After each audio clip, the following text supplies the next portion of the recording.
Hello all అందరికీ అడ్వాన్స్గా happy Rakshabandhan.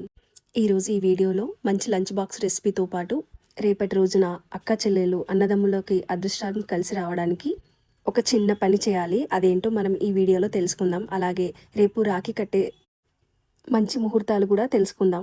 ఆ రాఖీ కట్టుకునేటప్పుడు పఠించాల్సిన శ్లోకం గురించి కూడా తెలుసుకుందాం. ఈ శ్లోకం నేను డిస్క్రిప్షన్లో ఇస్తాను. రక్షాబంధనం అంటే కేవలం రాఖీ కట్టుకునే పండుగ మాత్రమే కాదు, ఇది రక్షణ, ప్రేమ, ఆశీర్వాదం మరియు కుటుంబ బంధాలకు ప్రతీకగా భావించబడుతుంది. రేపు రాఖీ కట్టుకోవడానికి అత్యంత అనుకూలమైన సమయాలు మార్నింగ్ 5:54 నుంచి 8:23 వరకు, మళ్ళీ మార్నింగ్ 9:26 నుంచి 9:39 వరకు. ఈ సమయాల్లో చేయగలిగితే చాలా మంచిది. ఒకవేళ ఈ ముహూర్తాలు మిస్ అయినా ఏం టెన్షన్ పడాల్సిన అవసరం లేదు. సూర్యాస్తమయం అయ్యేలోపు వీలైన సమయంలో భక్తి శ్రద్ధలతో రక్ష కట్టించుకోవచ్చు. ఇప్పుడు అన్నదమ్ముల అదృష్టానికి అక్క చెల్లెలు చేయాల్సిన పని గురించి తెలుసుకుందాం. అన్నయ్య లేదా తమ్ముడు ఎంత మంచివారైనా కొన్నిసార్లు ఆర్థిక ఇబ్బందులు, సమస్యలు వెంటాడుతుంటాయి. అలాంటి పరిస్థితుల్లో అక్క చెల్లెలు రేపు పౌర్ణమి గడియలు ఉన్న సమయంలో తమ అన్నయ్యకు లేదా తమ్ముడికి ఒక వెండి నాణ్యాన్ని బహుమతిగా ఇస్తే ఆ వెండి నాణ్యాన్ని ఇంటికి తీసుకుని వచ్చి తమ బీరువాలో ఉంచుకోవాలి. ఇది చాలా ఖరీదైనదిగా ఉండాల్సిన అవసరం కూడా లేదు. మన శక్తికి తగ్గట్టు అప్పు చేయకుండా కొనుగోలు చేయాలి. ఇలా చేయడం వల్ల అక్క చెల్లెల ఆశీర్వాద శక్తి, పౌర్ణమి ప్రభావం కలిసి అన్నదమ్ముల జీవితంలో అదృష్టాన్ని,